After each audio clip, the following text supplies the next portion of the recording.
Warahmatullahi wabarakatuh. Waalaikumsalam warahmatullahi wabarakatuh. Alhamdulillahi rabbil alamin. Assalatu wassalamu ala asyrafil anbiya'i wal mursalin wa ala alihi wa ashabihi rasulillahi ajma'in, amma ba'd. Ibu-ibu jemaah pengajian halakoh yang saya sayangi karena Allah, alhamdulillah. Sebelum kita mulai kajian kita berdoa kepada Allah, semoga siapapun kita yang hadir, insya Allah Allah sehatkan badan kita, Allah kuatkan jasad kita, Allah tambah ruh keimanan kita, Allah luaskan rezeki kita, Allah angkat segala masalah kita, Allah jauhkan kita dari orang-orang zalim, Allah matikan kita dalam keadaan husnul khatimah, amin. Allahumma amin. Selanjutnya, innallaha wa malaikatahu yusalluna 'alan nabi ya ayyuhalladzina amanu sallu 'alaihi wa sallimu taslima. Salawat salam kita hadiahkan kepada baginda Rasulullah sallallahu alaihi wasallam dengan lafaz Allahumma salli ala Muhammad wa ala ali Muhammad. Ibu-ibu yang saya sayangi karena Allah, kita sepakat bahwa judul yang kita angkat dari sekian banyak request adalah bab hablum minan nas. Kalau campur-campur ndak bisa. Satu tema aja pening kepala, ya kan? Nah, jadi hablum minan nas tadi apa? Bagaimana kita menjalin hubungan kita dengan manusia yang lain. Nah, ini menurut saya kajian berat ya. Karena kenapa? Karena berurusan dengan manusia itu jauh lebih sulit dibanding berurusan dengan Allah. Kalau kita jadi pelan-pelan nih. Kalau kita jangan gitu juga ya. Slow motion ya. Kalau kita berurusan dengan Allah, kita punya salah dengan Allah, kita bertaubat, selesai masalah. Betul ya? Karena dalam dalil dikatakan innallaha yaghfiru dzunuba jami'a. Allah itu akan mengampunkan semua dosa kita. Semua dosa itu akan Allah ampunkan, Bu. Makanya dalil innallaha yaghfiru dzunub wa yaghfiru ma duna dzalika illa syirik. Allah itu akan mengampunkan semua dosa kita. Semua diampunkan, Bu, kecuali dosa syirik. Jadi kalau kita punya salah dengan Allah, itu lebih gampang, Bu. Kita cukup bertaubat, selesai masalah.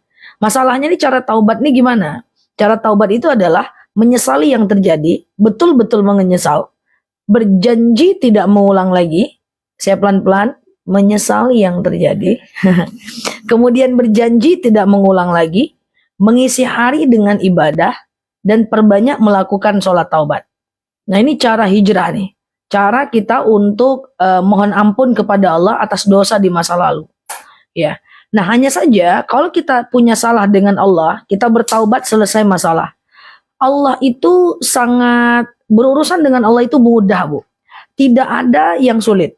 Semua yang Allah wajibkan itu Allah ringankan. Contoh, kalau berurusan dengan Allah, kalau kita salah bertaubat tinggal minta maaf, betul? Jauh saja saya sholatnya. Kalau kita sholat dalam keadaan jauh, kita boleh jamak qashar dalam sholat. Ya, zuhur asar dikerjakan di waktu zuhur, jamak takdim dikerjakan di waktu asar, jamak takhir. Nanti kapan-kapan kita bahas jamak. Ustazah saya nggak ada air, gimana wudhunya? Boleh tayamum. Ustazah saya nggak bisa sholat tegak, ya duduk. Nggak bisa duduk, ya baring. Ustazah saya sholat diganggu sama anak saya, angkat anaknya sedang sholat. Bawa tegak, bawa ruku, bawa sujud. Ustazah saya itu susah sholat, kaki saya sakit, sholat dalam keadaan duduk. Ustazah saya itu sholat, kalau sholat itu suka lupa rakaat, tinggal sujud sahwi. Jadi dengan Allah itu banyak sekali solusinya. Gak bisa sholat, gak bisa puasa, kodo. Gak bisa kodo, fidyah. Gak bisa zakat, rapel zakatnya. Karena berurusan dengan Allah itu jauh lebih mudah. Karena Allah Maha Pengampun dibanding berurusan dengan manusia. Kalau kita punya urusan dengan manusia, punya salah dengan Allah, cukup taubat, betul? Kalau punya salah dengan manusia, nggak selesai dengan taubat, Bu. Ibu nggosipkan orang, kita nggosipkan orang, kita istighfar 1000 kali nggak akan selesai, Bu. Sholat taubat kita nggak akan selesai, sampai kita minta maaf kepada orang itu. Jadi berurusan dengan manusia itu jauh lebih sulit dibanding berurusan dengan Allah. Kalau dengan manusia kita punya salah, maka kalau kita salah kita minta maaf. Dimaafkan atau tidak, nanti urusan dia dengan Allah. Yang penting kita udah minta maaf. Nah, kadang-kadang kita minta maaf itu apakah mudah? Susah, Bu. Minta maaf itu prosesnya panjang, hasilnya nggak jelas. Satu, kita harus menurunkan ego kita dulu sebelum kita minta maaf. Dan itu sulit sekali. Yang kedua, kita harus mau mengaku salah. Dan ini repot betul. Yang ketiga, sudahlah begitu kita minta maaf, deg-degan minta maafnya belum tentu pula dia maafkan kita. Yang ada dijelek-jelekkannya pula kita ke orang. Itulah dia minta maafkan, tulah, dia yang salah. Seperti itulah urusan kita dengan manusia. Maka kalau kita punya salah dengan manusia, tidak bisa dengan sholat taubat, nggak selesai dengan sholat tasbih, nggak akan selesai dengan istighfar sampai kita minta maaf kepada dia. Nah, sering saya ceramah-ceramah saya sampaikan, beda cara minta maaf kepada Allah dengan minta maaf sama manusia itu beda. Kalau kita punya salah dengan Allah, maka kita boleh buka aib kita, nggak apa-apa. Jadi kalau ibu sholat taubat, kalau ibu muhasabah diri, ingat-ingat kekurangan diri, ibu sebutkan aja salah ibu, nggak apa-apa. Ya Allah, maaf ya Allah, tadi saya nggak sholat subuh. Maaf ya Allah, saya keluar rumah tadi pakai baju KTB. Ya Allah, maaf ya Allah, saya itu tadi nyuri uang suami, tapi dikit kok ya Allah. Gini, ya Allah, saya tadi ya Allah punya salah, saya suka ngomongin orang. Jadi kalau dengan Allah kita punya salah, maka kita sebutkan salah kita. Tapi kalau minta maaf dengan manusia, jangan sebut salah kita. Bu, saya minta maaf ya. Minta maaf kenapa? Pokoknya salah khilaf, saya minta maaf. Gitu aja. Jangan ibu sebut. Ibu minta maaf ya. Kenapa? Kemarin tak datang pengajian kami gosipkan ibu. Siapa dia? Tuh dia, Bu. Tuh dia. Enggak boleh. Iya, dengan manusia kita tak boleh sebutkan salah kita kalau kita minta maaf.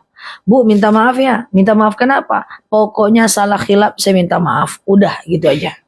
Nggak boleh minta maaf ya Bu. Kenapa? Kemarin aku cubit anak ibu. Mada betul sih. Itu nggak boleh. Karena manusia itu nggak siap dengan aib kita. Sementara Allah itu siap dengan aib kita. Maka kalau minta maaf dengan manusia, jangan sebut salah kita. Karena ada 3 aib yang wajib kita tutup. Yang pertama adalah aib kita. Jadi nggak boleh lagi ibu suka-suka bilang, aku dulu di masa lalu, di masa jahiliyah, aku you can see aku. Aku apa yang nggak semuanya aku lakukan dulu. Itu nggak boleh. Nggak boleh ceritakan tentang aib kita kepada orang. Makanya kalau ibu lagi mau punya jodoh lagi gitu ya. Lagi gitulah ya. Ibu nggak boleh ceritakan masa lalu ibu yang jelek-jeleknya. Nggak boleh atau nggak boleh nanyakan masa lalu pasangan. Nggak boleh. Ya, siapa dia dengan kita sekarang, itulah dia dan kita. Karena dalam agama kita yang lalu biar berlalu, ke depan kita perbaiki. Karena tidak ada orang baik yang tak punya masa lalu yang buruk. Dan tak ada orang buruk yang tak punya masa depan yang baik. Semua kita berhak menjadi lebih baik. Jadi aib kita tutup. Oke? Kemudian aib orang lain tutup. Ya, jangan buka-buka aib orang. Dan yang ketiga, aib orang meninggal itu wajib kita tutup. Saking wajibnya nutup aib kita, kalau minta maaf kepada orang, jangan sebutkan salah kita. Nah itu dia. Jadi kalau kita salah dengan manusia, caranya kita minta maaf. Nah, tapi kalau kita minta maaf dengan manusia, tidak boleh sebutkan salahnya kita. Bayangkan salahnya kita aja, tidak boleh kita sebutkan, apalagi salah orang, Bu. Iya kan? Nah, jadi minta maaf. Karena kenapa? Kalau kita tidak minta maaf di dunia, kalau kita punya salah dengan manusia, kita tetap akan minta maaf di yaumil akhir. Di yaumil akhir, di padang mahsyar, kita akan cari orang-orang yang kita gosipkan, orang-orang yang kita sakiti hatinya, orang-orang yang kita bikin nangis dia, orang-orang yang kita bikin sedih dia. Kita akan cari dia. Itu matahari sejengkal di atas kepala. Kita tak pakai baju mencarinya. Begitulah kalau kita punya salah dengan orang. Makanya hati-hati. Khalid bin Walid setiap keluar rumah selalu berdoa, ya Allah, saya keluar rumah, jangan sampai lidah dan perbuatan saya nyakitin hati orang lain. Kalau disuruh milik ibu-ibu halakoh, kalau disuruh milih Bu, lebih baik kita yang disakiti Bu. Kalau kita disakiti, keimanan kita nambah, mental kita lebih kuat. Tapi kalau kita nyakitin orang, belum tentu dia bisa memaafkan kita. Kalau orang nyakitin kita, kita bisa memaafkan karena kita punya ilmu. Makanya sebisa mungkin jangan membalas keburukan dengan keburukan. Ustazah, saya dijatuhi, dihancurkan nama baik saya dijatuhkan sampai titik nadir. Saya apakan dia Ustazah? Saya biasanya selalu bilang maafkan dia. Kenapa begitu gampang maafkan orang? Iya, maafkan itu adalah cara paling gampang. Membalas itu menghabiskan energi. Untuk membalas itu menghabiskan energi. Wah, nanti siapa yang akan membalasnya Ustazah? Tenang aja. Allah pernah berjanji, in ahsantum li anfusikum wa in asatum falaha. Kalau orang itu berbuat baik, kembali kepada dirinya. Kalau dia berbuat jahat, kembali kepada dirinya. Biarkan Allah yang balas, nggak usah kita yang balas. Karena cara balasan Allah itu pasti lebih cantik dibanding balasan kita. Boleh nggak saya doakan orang itu dapat keburukan? Nggak perlu ibu doakan, dia tetap akan mendapatkan keburukan. Nggak usah payah-payah doakan, ibu fokus aja dengan yang lain. Ya, jadi kalau kita punya salah dengan manusia, maka kita minta maaf. Nah, itu kalau kita minta maaf tidak boleh sebutkan aib kita. Aib kita aja tidak boleh kita sebutkan, apalagi aib orang lain. Tidak boleh sama sekali cerita buruk tentang orang, kecuali untuk mencari solusi. Boleh menceritakan aib anak di hadapan orang tua untuk cari solusi. Menceritakan aib anak di hadapan gurunya, di hadapan psikolognya untuk cari solusi. Menceritakan aib suami di hadapan ustazahnya untuk mencari solusi. Menceritakan aib suami di hadapan orang tuanya untuk cari solusi. Kalau untuk cari solusi boleh, tapi selebihnya memang nggak boleh sama sekali menceritakan tentang keburukan orang lain. Nggak boleh. Kenapa? Karena kita akan diminta pertanggungjawaban. Kenal nggak boleh. Karena iya Bu, kalau kita punya salah dengan orang yang kita kenal, maka Ibu kalau mau menggosip saling Ibu aja Bu, saling Ibu aja. Nanti kan gampang minta maafnya, mau lahir batin ya gitu kan. Ini aja Bu, ini gosipkan Bu ya. Mau lahir batin ya, habis pengajian mau lahir batin ya gitu kan. Ini gitu. Mau lahir batin ya. Ya kan ada juga jemaah masjid bilang, Ustazah kalau kami yang gosipkan kawan-kawan kami kan nanti habis sholat kami minta maaf. Oke. Gimana kalau kita gosipkan orang yang kita nggak kenal? Kayak mana mau minta maafnya? Maka sering saya bilang, ibu-ibu yang kita suka nongkrong-nongkrong, kita suka ngopi, kita suka hangout, itu kita kalau duduk dengan teman kita, nikmati aja makanan kita itu, nikmati aja kopi kita itu, jangan tengok-tengok meja orang Bu. Ini kadang-kadang kita ngopi, tengok meja orang, tengok tua, ngapa, tengok tua, istri sah enggak tuh yo. Udah Bu, terus, baru minggu lalu kayak gitu, Allah karim. Astagfirullah. Itu habis itu dia pulang Bu, dia bayaran, dia bayar kan dia pulang. Kemana Ibu minta maaf? Itu kayak mana aja? Kalau dia meninggal dicarinya sih. Kadang-kadang dia nggak tahu kan? Iya. Oh, kan nggak tahu saja. Saya pula yang salah ya. Ada nggak sih? Saya bukan lihat tuh kan cuma berarti ini ya nggak ya? Itu kayak mana? Kalau ngebatin nggak jadi dosa Bu. Jadi kalau menggosip dalam batin aja.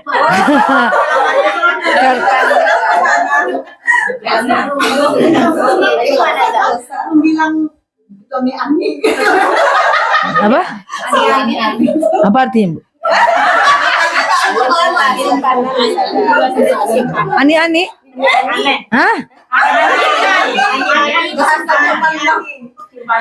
Ani. Siapa itu, bahasa apa itu? Oh, Gen Z. Oh. Baby boomers. Oke. Jadi kalau dia dalam hati doang, kan keburukan kalau masih dalam hati tidak diucapkan, dia tidak jadi dosa. Tidak. Tapi sebaliknya.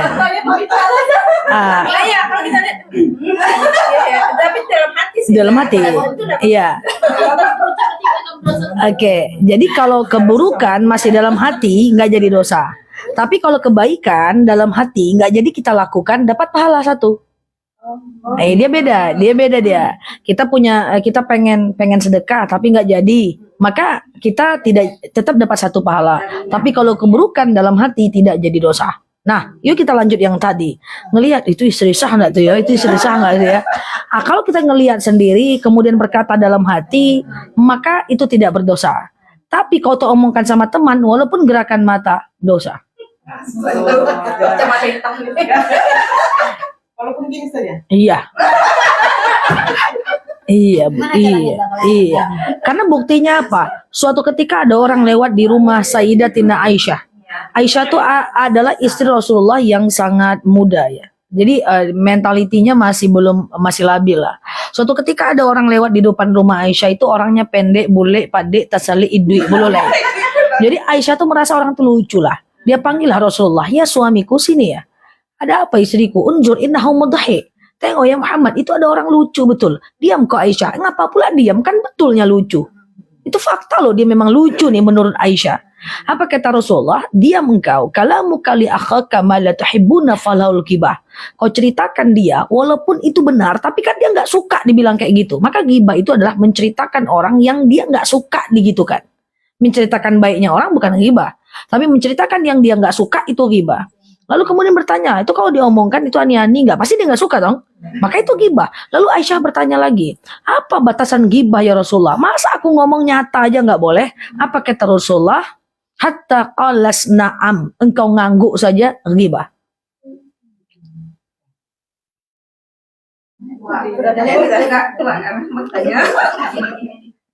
Nah, ada jalan keluarnya. Jadi misalnya nih, Kak Rega bilang nih sama saya nih, apa tadi ani-ani?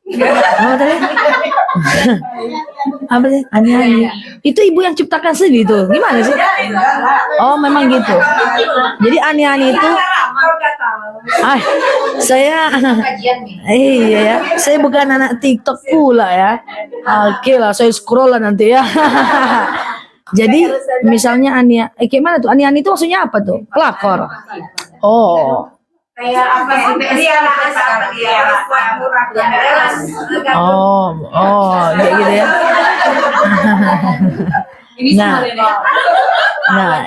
Oh itu ani-ani ya. Terus saya bilang, iya ya, itu udah gosip. Saya nggak usah panjang-panjang ngomong, itu udah gosip. Makanya jangan masih mengangguk-ngangguk aja, tiap hari masih mengangguk aja. Nah, jadi atau kita lihat orang pasangan, itu suami istri itu enggak, yakinlah tuh suami istri itu enggak, suami istri itu, tapi kok suaminya tua, kalau nggak kena duit nggak akan mau dia tua. Hati-hati. Jadi kalau makan itu, makan minum nikmati aja lah makanan, kita ceritalah tentang kita. Coba Bu. Itu ya. Cerita tentang kita nggak apa-apa, nggak apa-apa. Cerita tentang kita nggak apa-apa. Cerita tentang kekurangan kita kan nggak masalah, iya kan? Nah, nggak masalah. Mau dia curhat, mau dia apalah, itu cerita mubah. Ceritanya ada yang pahala, ada yang dosa, ada yang mubah. Cerita tentang jeleknya orang dosa, cerita tentang ilmu itu pahala, cerita tentang yang diri kita itu mubah, dibolehkan. Aku tadi dari pasar ya, kayak gitu aja. Jadi gini, itu harus hati-hati. Kita harus keep moving karena ini dosanya jariah loh Bu.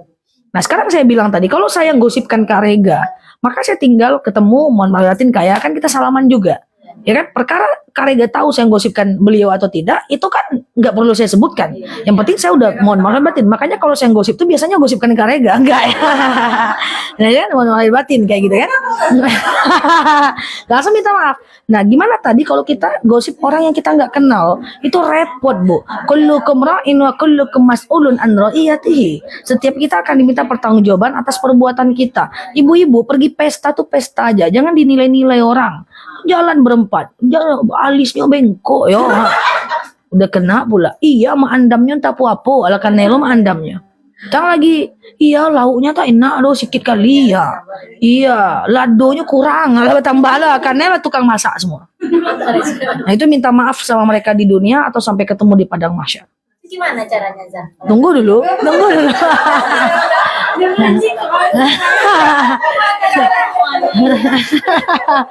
Iya kan? Nah, jadi nggak boleh. Jadi kalau makan,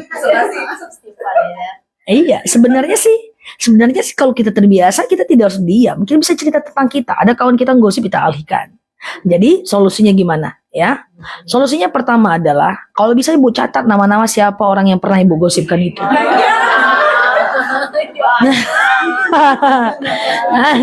Oke. Kemudian selanjutnya Ibu perbanyak melakukan doa untuk orang-orang yang Ibu pernah gosipkan itu. Doanya adalah Allahumma gfirli walahum. Boleh catat, Allahumma gfirli walahum. Ya Allah ampuni dosaku dan dosanya. Walahum. Allahumma gfirli walahum. Ya Allah ampuni dosaku dan dosanya. Ya? Hah? Tidak, orangnya banyak. Orangnya banyak. Tapi kalau Ibu menggosipkan orang-orang yang pernah baik sama Ibu, lalu tahu-tahu Ibu menyesal karena dia pernah baik. Ampuni dosaku dan dosanya. Ampuni dosaku dan dosanya. Tapi kalau Ibu tahu kenal orangnya, mohon maaf lahir batin aja ya. Misalnya Ibu kenal orangnya, layangkan aja wawa ya. Mohon maaf lahir dan batin. Ini ceritanya untuk orang-orang yang Ibu nggak kenal ini. Artis, bacanya terserah aja. Setiap habis sholat boleh. Ya Allah, ya habis sholat baca.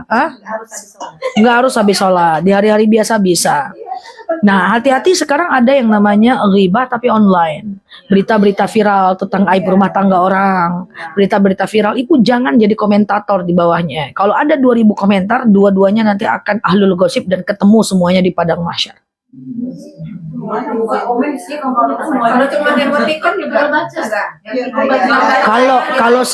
Kalau dia scroll saja, ya cukup tahu aja dalam hati. Nah, ibu ikut komen, oh ternyata gitu dia ya, nggak bisa. Itulah tahu rasa lah, ini gibah lah. Ini astagfirullah gitu. Pokoknya itu lah yang mesti enggak lah gitu. Kalau sekedar nggak usah, astagfirullah itu juga bagian dari sebuah gibah. Kalau dia diucapkan di akun gosip, astagfirullah nggak, ya. Jadi diam aja. Tapi kalau ibu mau lihat akun ya lihatlah, masya Allah, tabarakallah, ucapkan seperti itu. Sekarang banyak akun-akun gibah loh bu. Coba ibu bayangkan itu. Aib orang dia buka-buka, itu ngeri bu. Tinggal tunggu waktu aja Allah datangkan musibah bagi orang yang suka buka aib orang lain. Lam yahfazu aiban naf, lam yahfazu aiban nafsik. Siapa yang buka aib orang, Allah suatu ketika akan buka aibnya. Kalau ngelihat aja nggak masalah, dia mubah. Kan ibu sama dengan ibu ngelihat dalam hati ibu itu ani-ani nggak ya? Kan ibu diam aja. Kalau ibu diam kan nggak masalah. Ya. Gitu ya. Nah, sekarang begini. Nah, Allahumma fili walahum. Nah, gimana caranya kalau seandainya orang yang kita ghibahkan itu kita kenal. Kalau kita kenal ya kita tinggal mohon maaf lahir dan batin aja. Terus solusinya gimana Ustazah? Biar kami tidak terjebak lagi nih dalam ghibah. Nah, caranya gini, Bu. Ibu harus pakai alarm dari sekarang. Kan kita udah tahu nih, yang lalu biarlah berlalu ya kan. Karena gosip tuh enak pula ya kan. Pula ada dia kan. Saya banyak dengar dari teman saya gosip tuh enak kan ya kan. Jadi begini Bu, ketika kita terceritakan, misalnya Kak Rega menceritakan seseorang ke saya gitu ya, ada beberapa cara yang bisa saya lakukan. Cara pertama adalah, cara kedua adalah Kak Reganya ditegur, udahlah Kak, kita cerita yang lain aja Kak, kayak gitu, itu bisa ya. Atau yang ketiga, sebutkan kebaikan orang yang sedang digosipkan oleh Kak Rega tadi. Contoh, nama ibu siapa Bu? Bu Inel. Kok ngikut pula namanya? Inel gitu ya. Misalnya Kak Rega bilang, Bu Inel tuh udah sekali-sekali datang pengajian tapi ngangak-ngangak ya. Misalnya kayak gitu kan. Maka tapi walaupun sekali-sekali dia tetap datang loh Kak, daripada nggak datang sama sekali gitu. Paham ya? Jadi ibu harus sebutkan kebaikan. Cara pertama ibu pergi. Cara kedua Kak Reganya ditegur. Ini contoh ya Kak ya. Kak Reganya ditegur. Kemudian cara yang ketiga adalah ibu sebutkan kebaikan orang yang sedang digosipkan oleh teman itu. Tengoklah Tuhan semenjak ganti suami sombong betul dia. Walaupun sombong dia kemarin sedekah loh. Kayak gitu loh. Paham nggak? Terus dia akan bantah ibu tuh. Alah kau aja nggak tahu. Kata dia gitu kan. Maka ibu abaikan. Karena ibu sudah tidak termasuk golongan orang yang bergosip lagi. Karena ibu udah menyebutkan kebaikannya. Menyebutkan kebaikan itu bukan gosip. Itu pahala. Diam lagi habis itu. Kalau dia ngomong lagi, sebutkan lagi kebaikannya yang lain. Harus dibiasakan.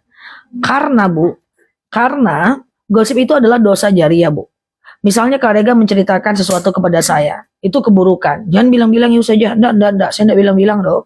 Cuman 2 hari tahan saya cerita pula Bu. Ini ada cerita soal Kak Rega nih, jangan bilang-bilang enggak. Tenang aja loh saja, enggak bilang-bilang dong. Setelah itu cerita lagi sebelah. Aku ada cerita nih dari Ustazah, tapi enggak boleh cerita sih. Kau ini bikin aku penasaran, cerita aja lah. Cerita aja di. Akhirnya cerita satu hal aku orang ngerti. Jadi ceritanya.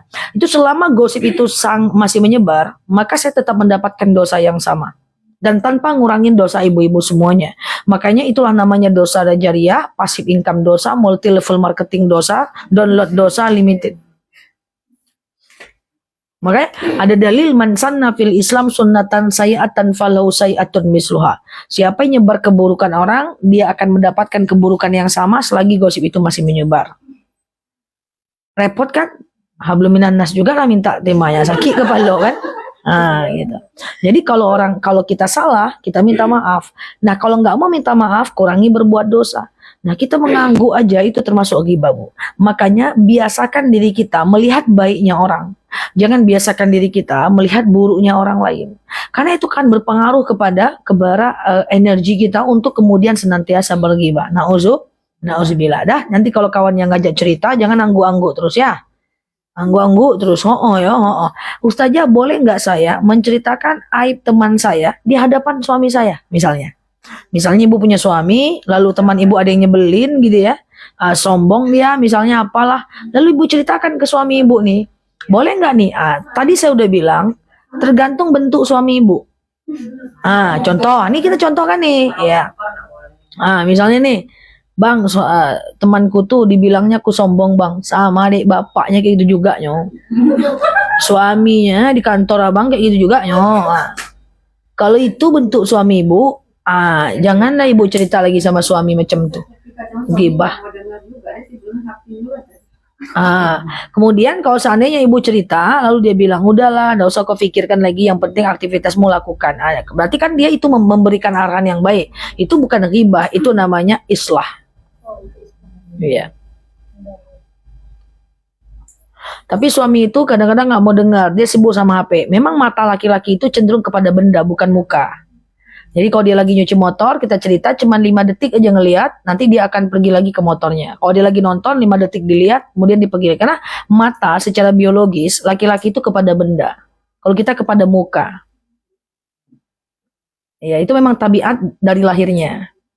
Ya, bentar kita cerita, dia udah megang handphone lagi. Ya, memang seperti itu.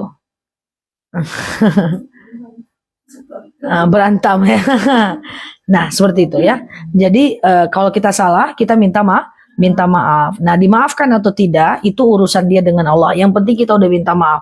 Saya udah minta maaf tapi dia buang muka, nggak apa-apa. Mungkin mukanya banyak. Udah, yang penting kita udah minta maaf. Ghibah, fitnah itu hindarkan. Nauzubillah. Semuanya akan kembali kepada kita. Kalau kita menggibahkan orang, anytime kita akan digibahkan oleh orang. Nauzubillah. Tapi kalau ada di antara kita korban-korban ghibah kayak wajah-wajah di depan ini, kalau ada di antara kita korban-korban ghibah, percayalah, ghibah itu nggak lama. Ya, orang juga punya hutang, orang punya beban hidup. Nggak kan kita terus yang difikirkannya.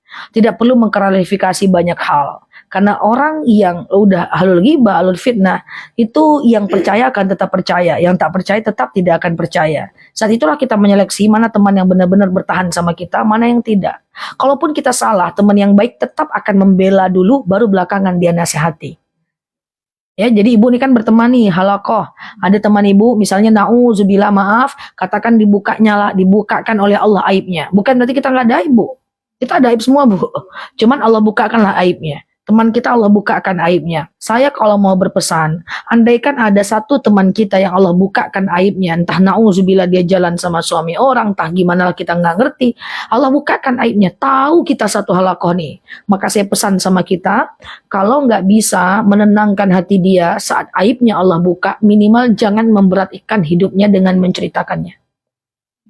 Ini memberi solusi nggak mau, malah memberatkan hidup orang dengan menceritakannya. Bela dulu dia teman kita, belakangan baru nasihati. Jangan ditinggal. Karena Rasulullah tidak pernah meninggalkan orang-orang yang bermaksiat. Rasulullah selalu bilang, oh dia belum paham saja. Oh dia belum paham saja. Oh dia khilaf saja. Diam. Tegang ya. Nah gitu dia, bela dulu dia. Misalnya kita punya kakak nih, kakak kita ternyata terbuka aibnya. Dia kakak kita, jangan kita pula nggak nyangka kakak aku rupanya gitu, nggak boleh. Bela dulu dia, belakangan baru nasihati. Begitu, contohlah Abu Bakar dengan Rasulullah. Dibelanya dulu, baru belakang dia nasihati. Ini enggak, kita udah berteman lama, tahu-tahu teman kita salah, kita pula jadi kompornya. Itulah aku nggak nyangka, padahal aku udah lama sama dia, dah entah apa-apa aja. Oke? Nah, jangan gitu kali nengoknya, biasa aja. Ini pengajian yo, tidak menghakimi siapapun doh. Jantung aman kan? Nah, kita lanjut aja ke materi kedua ya, daripada pusing kepala ya. Kalau kita salah, kita minta maaf. Dan yang kedua, dengan manusia, kalau ada orang salah, segera maafkan dia. Kenapa kita harus maafkan orang lain? Kakak saya sering bilang ke saya, Dek, kamu ini cepat betul memaafkan orang. Tak boleh kayak gitu doh, kata dia. Saya bilang, Kak, saya memaafkan orang bukan karena orang itu tak salah, Kak. Dia tetap salah di mata Allah, Kak. Tapi saya memilih memaafkan dia. Kenapa? Saya ini pengen tenang, saya pengen bahagia. Takkan pernah tenang saya sebelum saya maafkan orang lain. Kenapa saya maafkan orang? Karena saya juga sering salah kok. Saya sering dimaafkan oleh teman saya itu. Sekarang giliran dia salah, saya maafkan dia. Gantian aja, udah. Karena kalau kita udah maafkan orang, kalau kita belum maafkan orang, kita tidak akan pernah tenang. Itu gardannya jalan terus. Padahal kita udah ngerem, dia jalan terus. Akhirnya kita menjadi selalu gelisah. Ingat ya, memaafkan itu bukan melupakan, sekedar melupakan. Ibu udah maafkan teman ibu, udah saja. Tapi kalau ketemu di arisan rasa mau saya cucu juga matanya saja. Itu bukan maaf, itu lupa. Maaf itu benar-benar tidak ada apa-apa. Tapi masih sakit saja, nggak apa-apa. Ya, kalau kita udah memaafkan orang masih terasa sakit, itu nggak apa-apa. Karena memaafkan orang itu ibarat menyembuhkan luka. Ada luka, kasih alkohol, kasih betadin, sembuh. Tapi masih ada bekas, wajar. Ya, kita punya memori. Teringat salah orang itu wajar. Tapi kita tidak boleh dendam sama dia. Segera maafkan orang sebelum jadi dendam.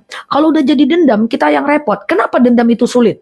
Karena dendam itu akan membuat kebahagiaan kita bergantung pada orang itu. Coba, kalau kita dendam dengan orang tuh senang, kita menderita. Orang tuh menderita, kita senang. Masalahnya dia jarang menderita. Masa kita tidak senang terus gitu, paham gak sih? Misalnya saya dendam nih dengan ibu gitu ya. Dendam itu adalah tidak ingin orang lain itu mendapatkan nikmat. Kalau dia mendapatkan nikmat, kita menderita. Kalau dia menderita, maka kita bahagia. Ya beli mobil ya Allah, 7 lungkang hanya dipakai kubuah beko ya Allah. Enggak 7 lungkang dia dong, enggak jadi kita bahagia karena dia enggak 7 lungkang kan gitu. Ya Allah, terbakarlah rumahnya. Rumahnya makin besar malah enggak jadi kita bahagia. Masa kita mau menyandarkan kebahagiaan kita pada penderitaan orang lain? Itu merugikan kita. Makanya saya sering bilang sama ibu-ibu, selagi kita masih menyandarkan kebahagiaan pada penderitaan orang lain, kita nggak akan pernah bahagia. Dan yang paling penting, selagi kita masih berbahagia dengan pandangan orang kepada kita dan menyandarkannya kepada pandangan orang tentang kita, kita nggak akan pernah bahagia. Kalau kita disukai sama orang, kita bahagia. Giliran ada satu hujatan, kita menderita. Ngapain menyandarkan kebahagiaan pada pandangan orang lain? Toh pandangan orang lain tidak bisa mendatangkan ke surga. Pandangan orang lain juga tidak bisa menghantarkan ke neraka. Contoh misalnya, 1 pekan baru ini menganggap saya baik. Ternyata saya jahat. Bisa masuk surga nggak? Nggak bisa. 1 pekan baru menganggap saya buruk. Tapi tahu-tahu saya baik. Bisa masuk surga nggak? Bisa. Jadi pandangan orang sebenarnya tidak berarti apa-apa untuk surga dan neraka bagi kita. Nama baik itu nggak terlalu penting. Hanya sekedar gaya-gayaan aja. Tapi baik pun saya di mata orang, ternyata saya ini jahat. Saya tidak akan pernah masuk surga.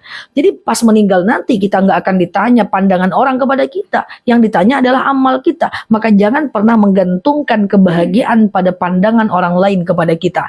Selagi kita menggantungkan kebahagiaan dan derita pada pandangan orang lain kepada kita, saya jamin gak akan pernah bahagia. Karena akan ada aja orang mandang kita jelek. Betul? Sederhana kita dibilang pelit. Kaya kita dibilang cinta dunia. Pendiam kita dibilang sombong. Banyak ngomong kita dibilang cerewet. Realistis terhadap uang dibilang kita pelit. Mubazir kita terhadap uang dibilang gak ngerti agama. Iya kan? Nah, jomblo kita dibilang gak laku. Nikah kita dibilang cepat kali kau nikah. Salah tuh. Iya kan? Nah, kalau kita senang berbagi dibilang kita sombong. Kalau kita nggak berbagi dibilang kita terlalu berhemat. Nah, seperti itu. Jadi nggak ada ceritanya. Tidak akan pernah kita bahagia kalau kita menyandarkan kebahagiaan pada pandangan orang lain. Maka saya sering bilang kepada jemaah saya, pasanglah filosofi teras. Ini ruangan, itu teras, betul? Tidak semua orang bisa masuk ke ruangan ini. Ruangan ini otak kita, Bu. Teras itu di luar otak kita. Jangan semua dimasukin ke otak. Pandangan orang dimasukin ke otak kita. Ya, hinaan orang dimasukkan, gosipan orang dimasukkan. Jangan. Jaga kesucian ruangan tamu kita gini. Jaga. Jangan isinya diisi dengan hal-hal yang tidak baik. Nanti kita akan menderita. Kita nggak fokus ibadah. Oke? Clear? Jadi kalau ada orang salah, maafkan dia. Dia minta maaf atau tidak, maafkan. Supaya kita mencapai derajat ketenangan. Karena kalau nggak pernah tenang kita. Kita menghindari yang gitu tuh. Menghindari apa, Kak? Menghindari yang kan mereka bergosipkan kita. Oh. Kita maafkan. Tapi kalau nampaknya kan kita sakit lagi tuh. Kalau kita hindari, dia nggak menjauh. Menjauh itu bukan memutuskan silaturahmi, tapi mengurangi urusan. Ya. Nah, boleh, haruslah diurangi urusan. Apalagi dengan orang-orang yang toksik. Kurangi urusan, tapi kalau ketemu tepat mengganggu aja.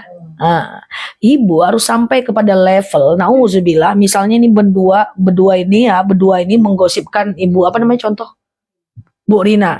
Ibu berdua ini menggosipkan Bu Rina. Bu Rina dapat cerita dari Kak Rega. Woi, ibu dua tuh menggosipkan ibu. Bu Rina harus sampai pada level keimanan yang tidak mau tahu apa isi gosip mereka. Jangan dicari tahu. Jaga hati. Oke, dan kalau ibu tahu ataupun ibu Rina nggak tahu, nanti ketemu ibu berdua nih, ibu pura-pura tak tahu aja bahwa ibu tahu mereka menggosipkan ibu. Itu keimanan yang luar biasa.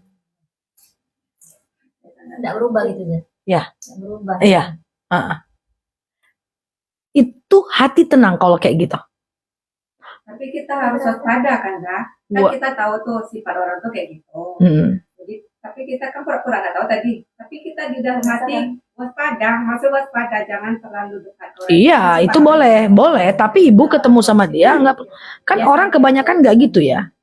Woi, dia ceritain kamu loh, masa iya ditanya. Kau ceritain aku, enggak aku doh, tuh jangan cari lagi. Kau ceritain aku, enggak aku doh, cari lagi. Ngapain ngabisin energi? Itu bisa dilatih. Rasulullah kan seperti itu. Bagaimana Abu Lahab, Abu Sofyan, Abu Jahal menghinanya. Kalau ketemu dia biasa-biasa aja. Dengan abu-abu itu. Nah, itu bisa dilatih. Sampai nanti kalau ibu berada di level keimanan tertinggi, maka orang yang menggosipkan ibu bingung. Ini orang tahu nggak sih dia digosipin? Kok dia biasa aja? Gitu.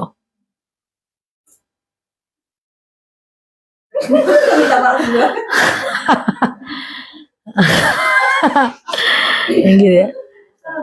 Astagfirullah.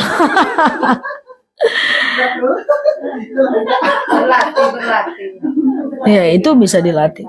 Saya sering dilaporkan waktu saya masih ngantor dulu, sekarang udah nggak terlalu banyak bergaul ya. Nah, saya sering dilaporkan, Nel, itu ngomongin kamu loh. Oh, saya aja, nggak ada apa-apa enggak. Saya aja udah.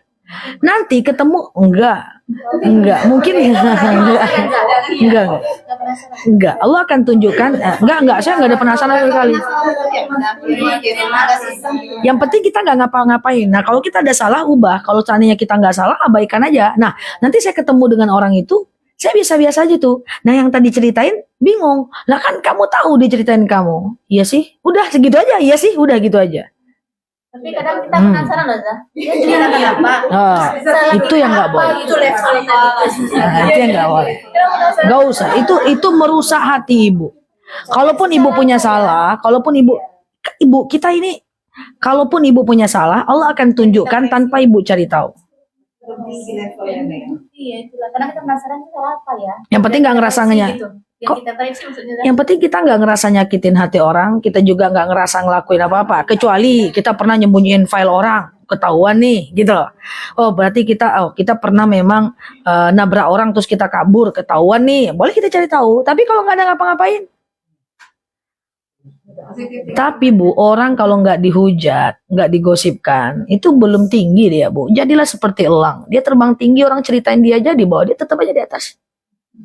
Jadi kalau belum digosipkan berarti belum mantap itu. Jadi harus jadi korban gosip semua. Karena seperti itu, Bu. Ibu tahu burung elang. Burung elang itu adalah burung yang terbangnya paling tinggi sampai ke langit yang tidak ada oksigen dia bisa terbang. Dan dia sendiri, elang itu sendiri. Satu-satunya yang bisa ingin menyakiti elang itu cuma burung gagak. Jadi burung gagak itu dia cuma berani, dia satu-satunya burung yang berani sama elang itu burung gagak. Kalau kita lihat fenomena binatang, kita bisa belajar dari dia. Jadi gagak itu selalu dia naik ke atas elang untuk mematok nih leher belakang elang, dipatok. Apakah elang melawan? Tidak, dia terus tinggi, Bu. Dia terbang aja, dia nggak peduli, Bu. Dia tinggi aja sampai dia paling tinggi. Elang gagak nggak ada oksigen, gagak nggak bisa jatuh, dia tetap tinggi aja. Tapi kalau ibu klarifikasi sana sini, kok dia kayak gitu, nggak kan jadi siapa-siapa kita. Bisa lama-lama tua kita. Udah tua gini-gini aja kita. Gitu.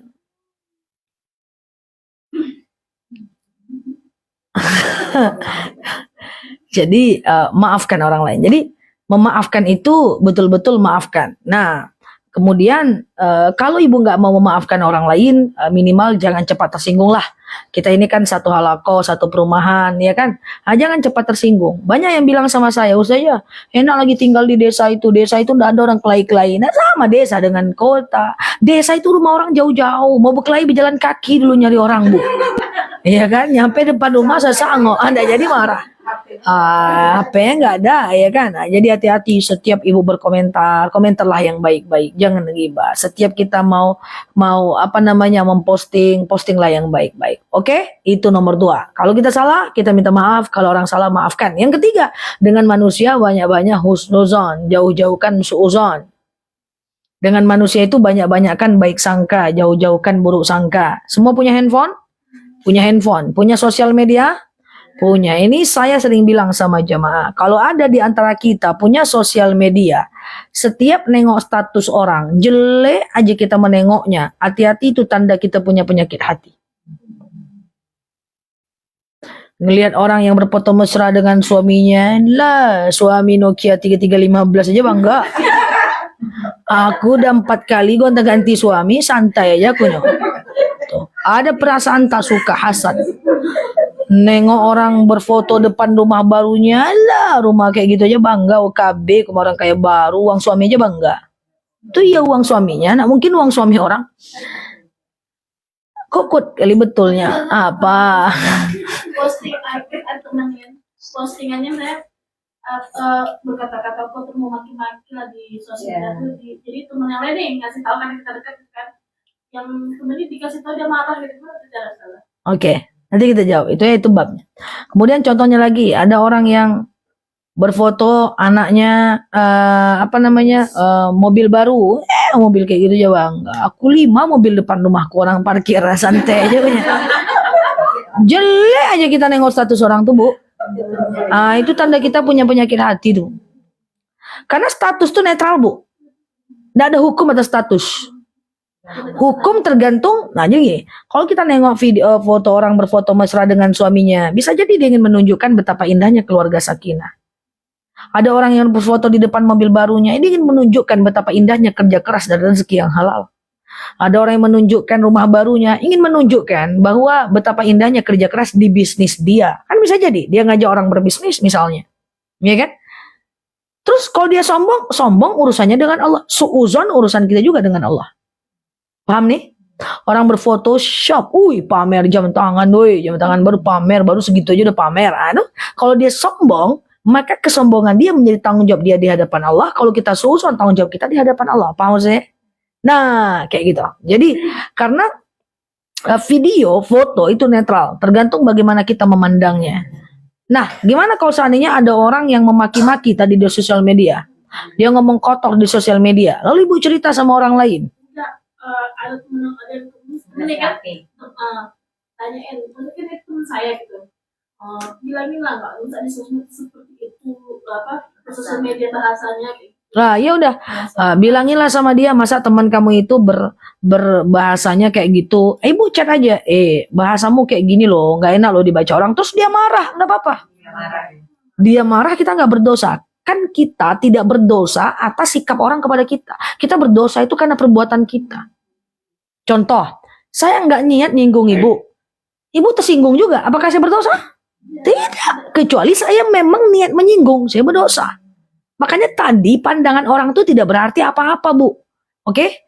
Nah, makanya dakwah, ibu kan mengingatkan teman ibu tadi tuh. Janganlah kayak gitu di sosial media, nanti nggak enak sama yang lain. Terus dia marah-marah, nggak apa-apa. Dakwah itu adalah bagian perdagangan dengan Allah. Begitu kata dalil. Dagang yang tidak pernah rugi adalah mengingatkan orang lain kepada kebaikan. Saya ingatkan teman saya kepada kebaikan. Dia nggak ikut, saya tetap berpahala. Betul? Dia marah, saya sabar atas kemarahannya, saya dapat 2 pahala. Dia mengamalkan, saya juga dapat pahala. Dapat pahala aja terus. Cuman mengingatkan orang memang khatibun nas biqadri uqulihim. Ajarkan orang itu sesuai dengan kemampuan akalnya. Dan mengajarkan tak boleh menyakiti. Woi, Rasulullah pernah bersabda, muka-muka kayak kau nih macam di neraka nih. Itu tidak boleh. Nah, ya kan, jadi pakai bahasa dia aja. Jadi teman ibu marah, abaikan. Jangan membuat ibu berhenti untuk mengingatkan teman. Suatu ketika dia akan tahu kok mana teman yang baik, mana yang tidak, mana yang mengingatkan, mana yang membiarkan. Seperti itu. Nanti kalau dia baik sama ibu, jangan ibu bilang, tulah kau, udah aku bilang kemarin, tulah. Jangan, terima dia dengan lapang dada. Kayak gitu kan. Jadi seperti itu. Dengan manusia itu banyak-banyak baik sangka, jauh-jauhkan buruk sangka. Kalau kita pergi ke mall, ketemu sama kawan, Bu, dia nggak nyaut, baik sangka aja lah. Jangan-jangan ngitung duit masuk ketika luar. Ya kan, sehingga dia tak tertengok sama dia kita. Berbaik sangka saja. Apapun yang kita lihat, usahakan berbaik sangka. Ada orang yang marah-marah, baik sangka aja. Oke, segitulah ilmunya. Ada orang berusaha nyakitin kita dengan kata-kata atau dengan tulisan, oke, ya dia memang seperti itulah pahamnya. Udah. Makanya orang yang berilmu tidak boleh sama sikapnya dengan orang-orang yang tidak berilmu. Ada jemaah saya nanya, Ustazah, gimana caranya menghadapi kakak saya nggak nyapa saya? Ibu yang nyapa, kata saya. Apa susahnya? Ustazah, mama saya nggak ada nelpon saya. Ibu yang nelpon. Ustazah, tetangga saya nggak negur-negur saya. Ibu yang negur. Masa saya terus saja? Itulah beda ibu dengan dia. Bahwa orang berilmu tidak sama dengan orang yang berilmu. Saya bisanya ngomong sama ibu karena ibu yang berilmu. Hal yastawil ladina ya'lamuna ma la ta'lamun. Tak mungkin sama orang berilmu dengan enggak berilmu. Jadi yang lebih berilmu banyaklah mengalah. Karena kenapa? Karena kita ngerti. Apakah semua orang ngaji? Enggak, Bu. Adik-beradik aja abang kita nggak ngaji, kerjanya nyakitin terus misalnya. Kakak kita kerjanya, karena mereka nggak pengajian. Kan nggak semuanya orang yang ngerti agama. Maka orang yang ngerti lah yang harus banyak mengalah. Kok kayak gitu? Iya memang kayak gitu hukum Islam. Yarfa'illahu alladhina amanu minkum walladhina utul ilma darajat. Karena kita berilmu, derajat kita harus lebih baik, sikap kita lebih baik. Kayak gitu. Sesimpel itu hidup. Saya nggak disapa sama tetangga saya, kita yang nyapa, apa pun susahnya. Sudah nyapa dia buang muka, nggak apa-apa. Yang penting kita udah berusaha nyapa. Setelah nyapa jangan dipikir-pikir lagi. Kita nyapa dia buang muka. Dipikir-pikir 3 hari 3 malam, disapa nggak lagi ya, disapa nggak usah, udah lewat udah. Jangan usah banyak-banyak pikir. Hah? Memang kayak gitu. Terpikir. Nah itu. Nah kita sapa lagi. Ya, karena kita udah kita sapa ya. Besok enak kita sapa-sapa lagi. Kalau dia nengok kita tunggu aja. Kalau nggak kita sapa nggak apa-apa. Kalau dia lagi nggak nengok. Gitu loh. Dia pura-pura nengok diam aja nggak apa-apa. Iya enggak ya udah abaikan aja. Nah, kayak gitu. Ya jadi jangan dipikir-pikir apapun yang udah lewat, Bu. Kita ini kan hidup terbagi 3, now, past, dan future. Sekarang, kemarin, dan yang akan datang. Tadi pagi itu udah pas, masa lalu. Kemarin itu masa lalu. Yang masa lalu enggak usah Ibu pikir-pikir. Ibu arisan sekarang Ibu ngomong bla bla. Besok Ibu pikir, tadi kawanku tersinggung enggak ya? Kemarin tersinggung enggak ya? Enggak usah Bu, udah lewat, Bu. Jadi banyak kali pikiran kita tuh. Ada teman saya ngasih sambutan hari Kamis, hari Senin dia nanya sama saya, Nel aku kemarin ngasih sambutan, aku lupa menghormati Pak Camat. Terus pertanyaannya apa? Kira-kira Pak Camat itu tersinggung enggak ya? Kapan kau sambutan? Seminggu yang lalu. Seminggu yang lalu kau pikirkan juga masih. Coba bayangkan, tinggal koreksi aja ke depan, jangan diulang lagi. Cobalah, banyak kali yang nggak penting yang kita pikirkan itu, Bu. Tapi memang ada yang tipe kayak gitu. Nggak tipe, kebiasaan tuh. Yang udah. Nah itu kebiasaan tuh yang kita ubah. Karena banyak kita nih yang berpikir seperti profesor dan bertindak lebih sedikit dibanding orang buta. Belum lagi terjadi asumsi udah duluan. Allah belum mengerjakan apa-apa, kita udah menebak duluan. Macam kita pula Tuhannya. Yang udah lewat udah. Ibu nggak usah jauh-jauh. Ibu tanya aja. Tadi subuh, tadi pagi, saja sarapan apa? Saya udah tak bisa jawab. Susah. Karena bagi saya itu udah lewat. Saya misalnya pulang nih, landing nih dari Jakarta Pekanbaru, kan sering ada yang nanya tuh, misalnya emak saya, tadi pakai pesawat apa nak? Saya susah mengingatnya, saya berusaha, tapi saya sulit mengingatnya, karena kita tak terbiasa mengingat sesuatu yang mubah yang udah lewat. Energi kita itu untuk sekarang dan persiapan ke depan. Karena nggak terbiasa saya. Ya nanti saya ceramah sore, terus seandainya ada jemaah yang nanya, tadi Ustazah ceramah di mana? Bukan saya buat-buat, tapi saya susah loadingnya bahwa saya tadi siang tuh ceramah di sini gitu loh. Oke? Jadi itu harus dilatih ya. Harus dilatih. Karena kalau kita suka mikir itu kan nggak penting, Bu. Nggak penting nggak sih? Penting nggak sih untuk tadi pesawat naik apa kita ingat?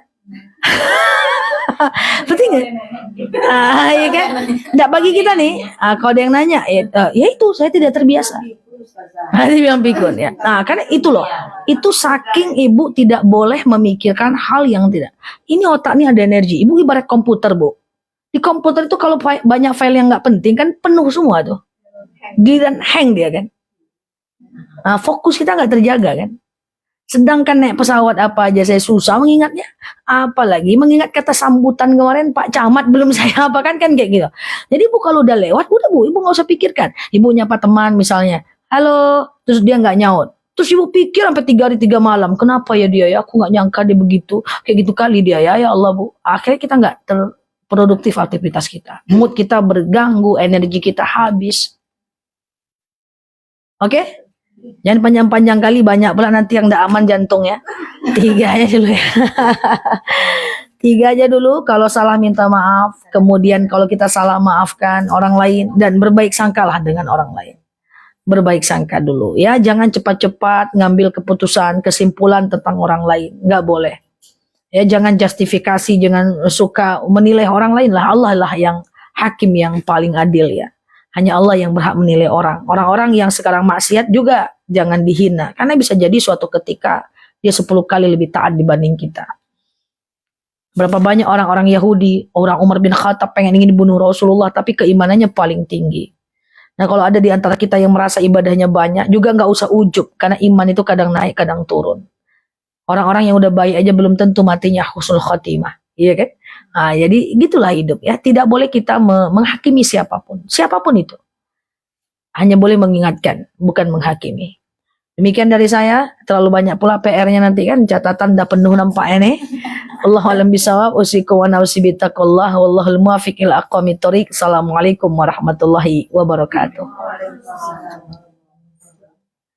Baik, kita akhiri pertemuan kita dengan doa ala hazihin niyah al-Fatihah.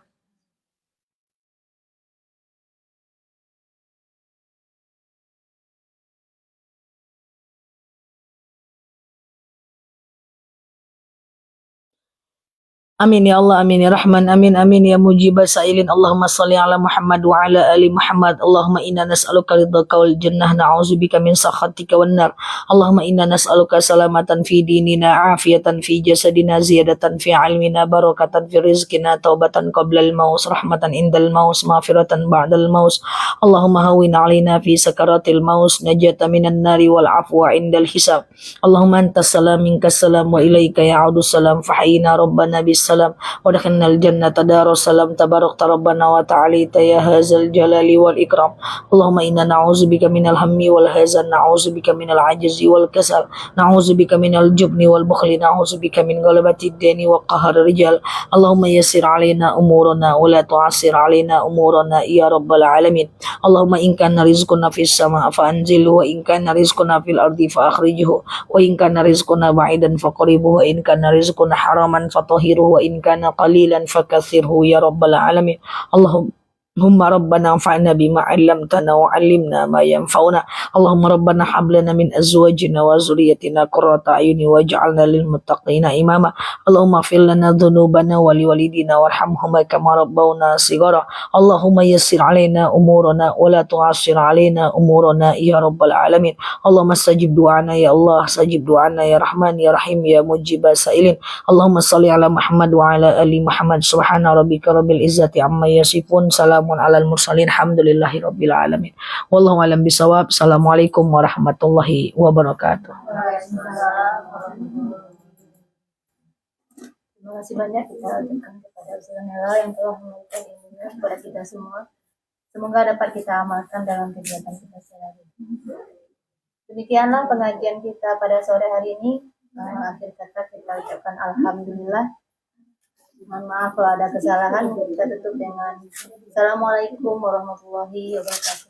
Waalaikumsalam. Assalamualaikum. Teman-teman, thank you ya yang sudah hadir di kanal aku. Teman-teman yang baru mampir boleh klik foto yang ada di atas, follow, aktifkan tombol loncengnya ya agar teman-teman dapat video terbaru dari aku ya. Dan yang baru mampir teman-teman boleh ke channel aku ya. Nah, video ini nanti aku akan tampilkan di channelnya aku. Yang baru mampir boleh klik foto yang ada di atas, follow, aktifkan tombol loncengnya ya.